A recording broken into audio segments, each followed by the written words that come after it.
Okay, sorry, Annie. Go ahead and take it away. We have Strohmeyer on, correct? We do. Okay. Actually, John, can you shut this door, please? Yeah. I have myself, Annie Cathy, Andrew Chorney, Chris Lounsbury, David Strohmeyer, Dylan Jacks, Jason Emery, Kyle Lennertz, Melissa Fisher, Melissa Gordon, Cindy Kennedy, Vincent Pavlish, Violet Plummer, Martin Kitston, MCAT. We have a number ending in 4354. Can you tell me your name for roll call?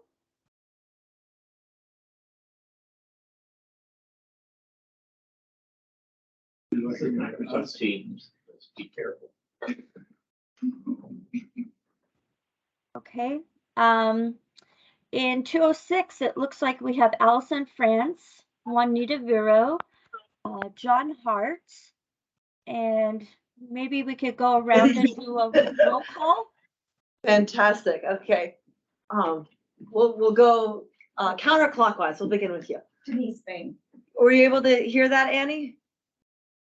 Nope, I missed it. I'm sorry. All right. Denise Bang. Thank you. Steve Hughes. Frank Road. Jim Beery.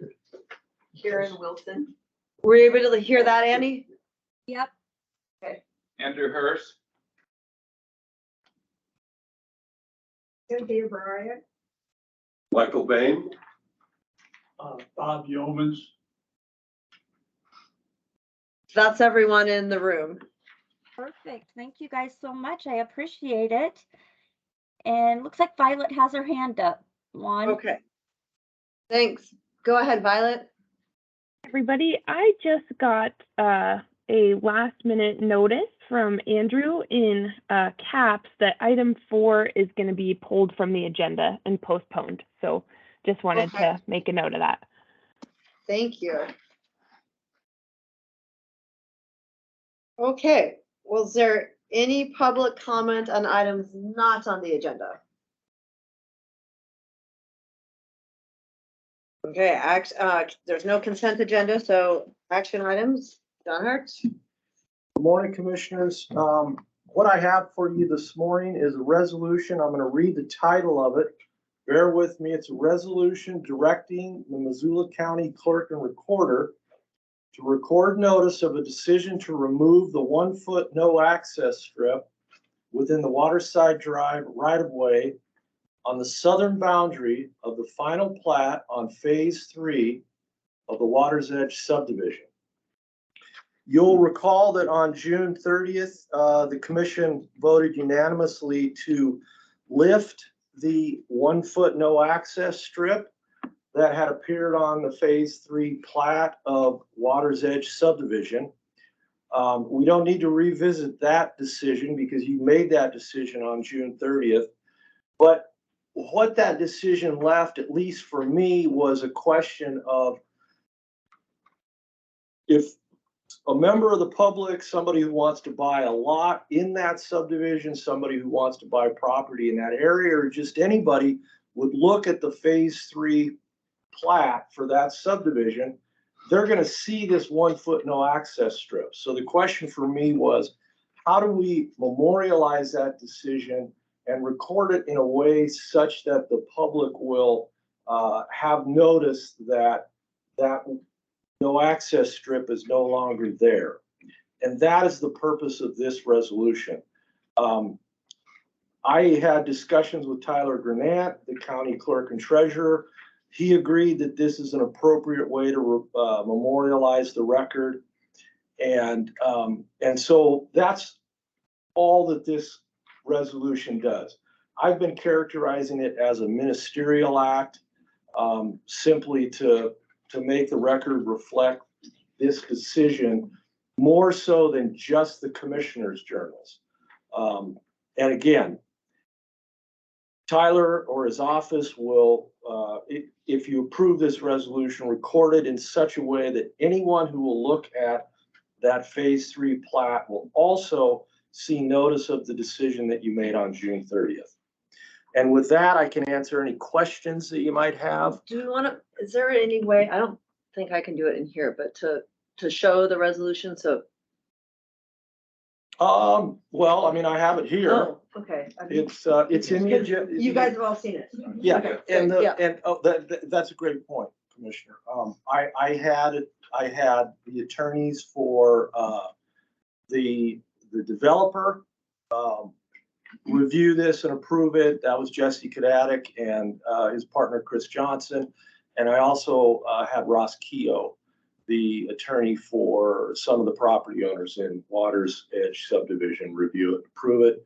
They thought it was fine. They thought it was appropriate. And yet we did try to notify as many people who were involved in that process in the several meetings that we had that we would be considering this resolution today, just to be transparent about everything that we're doing. Okay. Hey, Juanita, I have a question. Yeah. This is Dave. John, so just briefly walk us through the mechanics. So I want to view the plat for this subdivision. What is going to alert me to the fact that this resolution has been adopted and is in force?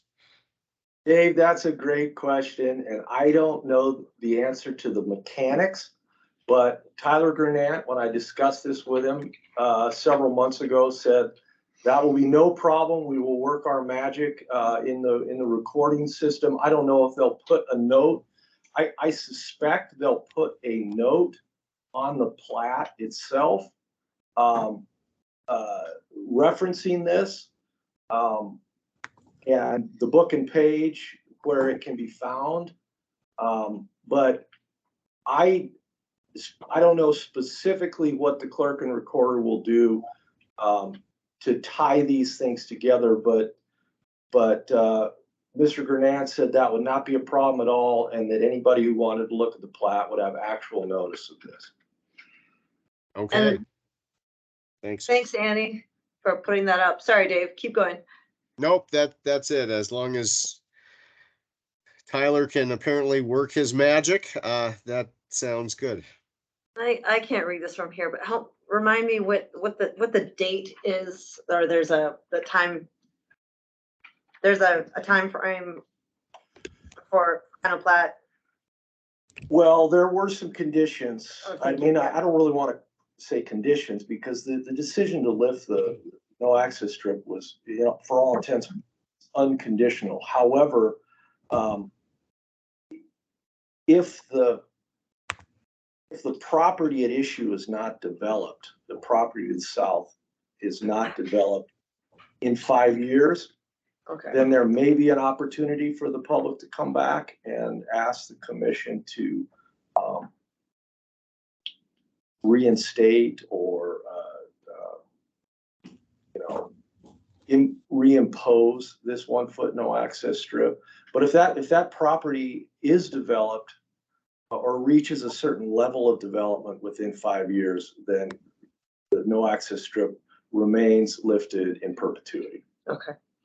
And this resolution also has a couple of exhibits that reference the property, the property that we're talking about in terms of development.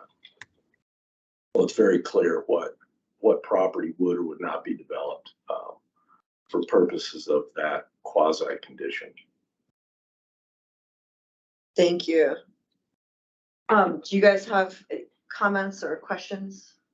Yeah, my name is Andrew Hurst. I live in Waters Edge Development, and I just want to again thank the commissioners for that come to, I think, an awesome set of agreements between parties in our legal team. There is a restrictive covenants that have been attached to the land as well as the settlement agreement.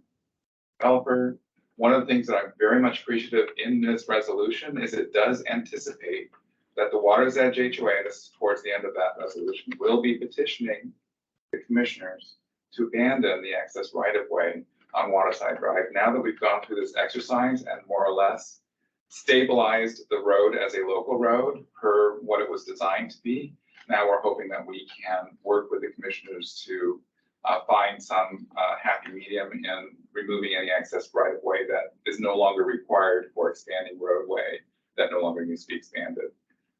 That said, we have also in our agreements with the legal teams acknowledged that there may be some work required at those intersections of Speedway and Waterside, Deer Creek and Waterside Drive.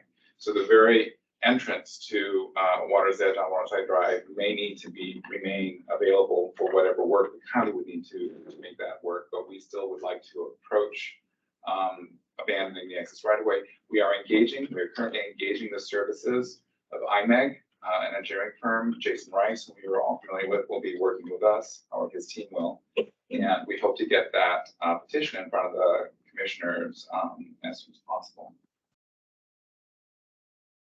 Thanks, Andrew. Anyone else? Andrew's our spokesman. Okay. I covered it completely, so. Thank you. And Annie, were you able to hear that? Yes, thank you. Okay. Thank you. Nothing gets by Annie. Okay, what do you think, Dave? Yeah, I would move that we adopt. Dave, you're kind of sounding spotty. Hello, can you hear me? Yeah. Okay, try that again. The spottiness is called COVID-19, I'm afraid. I would move that we adopt the resolution. Okay, second. Any further discussion or looking, if anyone needs to raise their hand? R6. Okay, not seeing any further discussion or comments, so all in favor? Aye. Aye. Okay, carries. Thank you. Thanks, commissioners. You're welcome to stay for the rest of our very exciting time. Okay. Okay. Thanks, everyone. There he is. Aye. Oh, good to see you, Dave. Okay. Yes. Thank you all very much. Yeah, have a great day. So the second one, Melissa Gordon, sorry. Good morning. Good morning. So this is a request that the board approve a loan forgiveness agreement and cancellation and release of promissory note between Missoula County and the Missoula Institute for Sustainable Transportation to waive, cancel, and forgive the remaining balance of the Community Development Block Grant Revolving Loan Fund in the amount of $87,040.63. And this goes back to a loan agreement that was made in 2017 in the amount of $105,000. And those funds were provided from the county to the Missoula Institute for Sustainable Transportation, or Free Cycles, to purchase their current building. And the obligation that Free Cycles needed to fulfill in order to receive the loan funds was to create 3 full-time equivalent positions, 2.5 of which needed to go to low and moderate income persons. So Free Cycles is in good standing with their loan payments. They have created the jobs that were associated with the original loan, and this is a request to forgive the remaining balance of the loan, which is the $87,040.63. Thank you. Yeah. Erica Grindy just joined us. Okay, oops, we have a hand, but I can't tell who it is. Martin Kidston. Hey, yeah, thanks. Can you just explain the forgiveness? I mean, does that mean they get to keep the $87,000? Where did that money come from, and why forgive a loan? So this goes back to a community development block grants pot of funds that the county received several decades ago. And essentially the Free Cycles, the county has invested the money in the Free Cycles program. A couple of months ago, the commission took a look at the economic development revolving loan fund portfolio that we have, and it included funds that supported 2 nonprofits and 2 for-profit businesses. And it was determined that the nonprofit businesses that had received loan funding were providing an ongoing benefit to low and moderate income clients in the community in a way that is much different than the work that the for-profit businesses are doing in the community. So there was support for moving forward with forgiving loans for the 2 nonprofits that have loans through the Community Development Block Grant Economic Development Revolving Loan Fund. Thank you. Dave, Yeah, and I think as it relates to mist or free cycles, this will take some of the burden off of them in terms of their overall, I guess, retirement of the debt that they are burdened with as far as the property that they now have their operation on. So as Melissa mentioned, it makes a great deal of sense to take a look at the nonprofits in a different way than we would for-profit businesses as it relates to community benefit. And so this is something we have within our jurisdiction to do, and I think will be a big help to this particular nonprofit. both of them, yeah. Yeah. Okay, So I would, without objection, I would move that we approve the loan forgiveness agreement and cancellation release of promissory note between Missoula County and MIST. second. Any further discussion? All in favor? Aye. Aye. Okay, thanks so much, Melissa. And you have the next one. I do, yes. This is the second loan for a nonprofit under the Economic Development Revolving Loan Fund. And this is a request that the board approve a loan forgiveness agreement and cancellation and release of promissory note between Missoula County and Homeward to waive, cancel, and forgive the remaining balance of the Community Development Block Grant Revolving Loan Fund in the amount of $61,917.65. And this loan goes back to January of 2013. It was in the amount of $80,000, and it was used to help Homeward purchase and remodel a property at 1805 Phillips Street. There are 8 units of affordable rental units. There are 8 affordable rental units on site at 1805 Phillips, and those are dedicated to low and moderate income clients. So similarly to MIST and Free Cycles, Homeward will continue to provide services to that benefit low and moderate income persons at this property and through this project. So this is a request for the county to forgive the remaining balance of Homeward's loan, and that is $61,917.65. Thank you. Mhm. Any comments on this Homeward piece? Okay, I would move that we approve the loan forgiveness agreement and cancellation and release of promissory note between Missoula County and Homeward. Second. Any further discussion? All in favor? Aye. Aye. Okay, thank you. Cindy Kennedy. Thanks so much, Melissa. Thanks, Melissa. Yes. Can you see me? Yes. Can you hear me? Okay.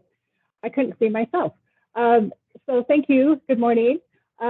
This is a request for the board to approve the chair to sign a construction contract with Three Rivers Landworks for the Buena Vista Wastewater System Improvement Project, Phase 2.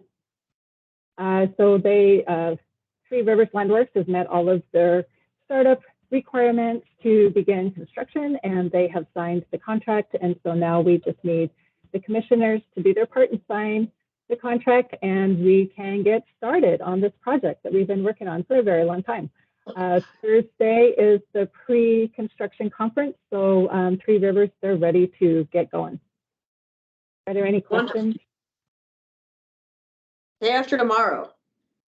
What do you think, Dave? Yeah, oh, go ahead. No, let's fire up the heavy equipment here and get going. Yeah, I would move that we authorize the chair to sign the contract. Second. Any further discussion? Or Cindy, did you need to add anything? Nope, I think we're good. Oh, Very excited. okay, all in favor? Aye. Aye. Thank you. Thank you. Thank you. And I'm guessing since I just saw Chris pop up that number 6 will be his. Good afternoon, Commissioners. So you have an employment agreement. This is the Morning, standard. it's only 10:20. Yeah, it's only 10:20. So today you have a standard employment agreement between the new executive director for Partnership Health Center and Missoula County and Partnership Health Center. As you know, Lori is retiring later this year, and so this will be to bring Laura on. Her pay and contract have been negotiated between the PHC board and Laura, and this is just the finalizing and memorializing of that agreement. Oh, congratulations. I wasn't sure that this had already been done, so this is great to hear. When do we get to meet Laura? So Laura will be here beginning in October in person. She's already joining some meetings remotely as that process goes on. Great. Okay, go Yeah. ahead, Dave. No, I think